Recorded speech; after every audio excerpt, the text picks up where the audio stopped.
So, Mike, especially in the current TV landscape, is the consumer first mentality so important to all sides of the industry?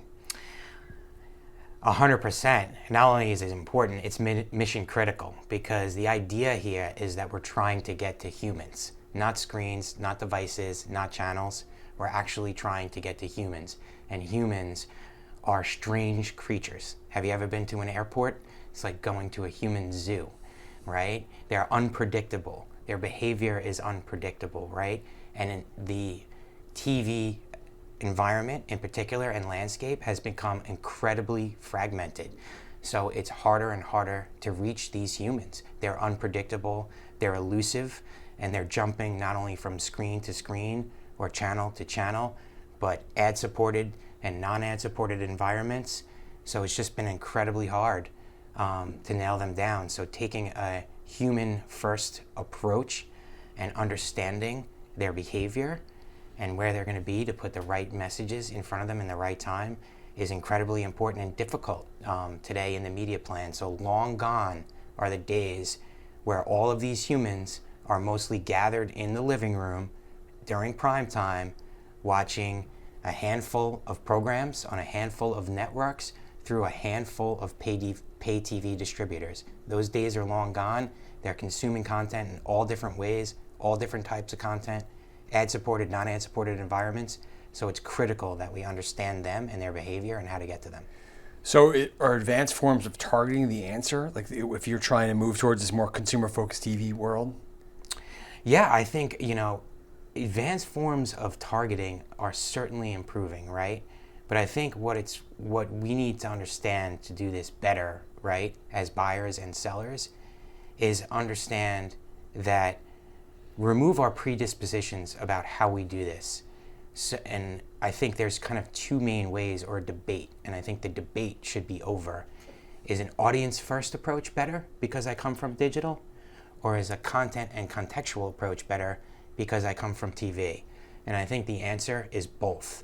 We want to get in front of the right audience, so we want to be able to use advanced data, addressability, targeting to unlock an audience-first approach in television, but we also want to keep in mind that content and context works as well.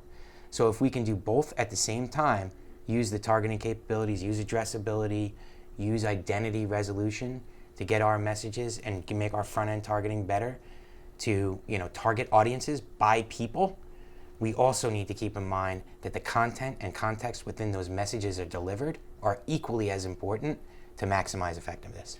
So how can buyers maximize the current targeting capabilities that exist? I think that's really it. I think that's exactly what I was talking about. I think where the industry needs to evolve is, and there's progress being made, again, I think addressable enablement in television, the ball is being moving forward. Identity resolution, that's happening as well. Data connectivity, data flow is happening. All of this on the front end, that's what we're concentrating on. Where we really need to move the ball is on the back end of all of this.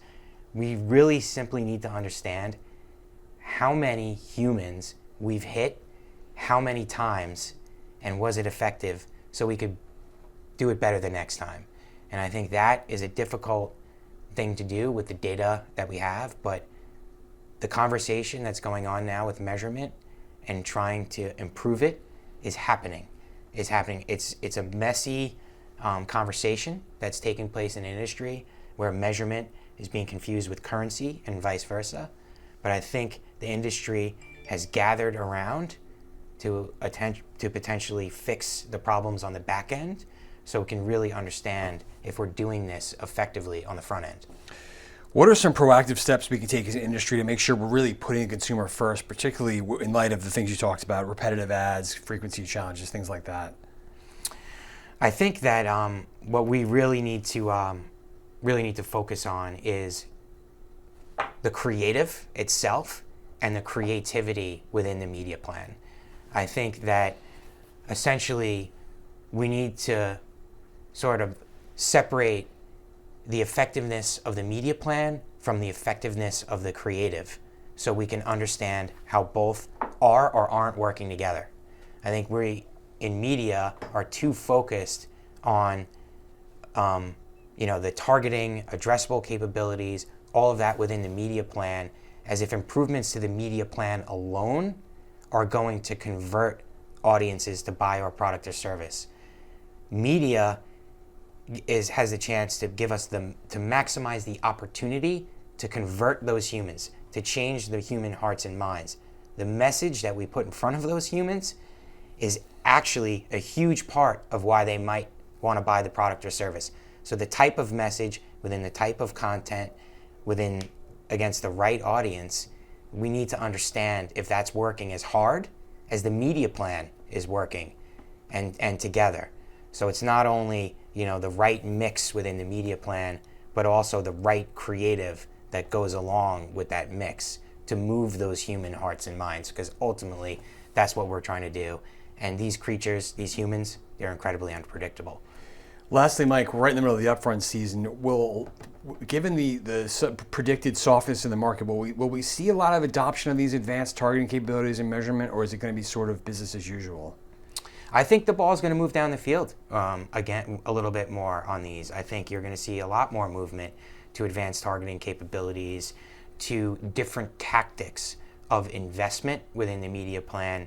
So that's data-driven video, that's addressable TV, and also programmatic TV are kind of the three layers of the three different tactics to buy humans in a more unified way across screens, channels, environments, long-form TV, short-form video, creator video. All of this to consumers is TV. It's all TV. We need to really buy those humans across all of those things in the most effective way possible. Ultimately, hopefully, we get to less ads and more effective ads, and that is going to make the environment better for both advertisers and consumers, and kind of sustains the ecosystem over time. Because humans are well aware now of the value exchange that exists, that's clear, of advertisers underwriting their entertainment habit, and they are willing to take that exchange if we as an industry are able not to beat them over the head with the same ads all the time that aren't even relevant to them.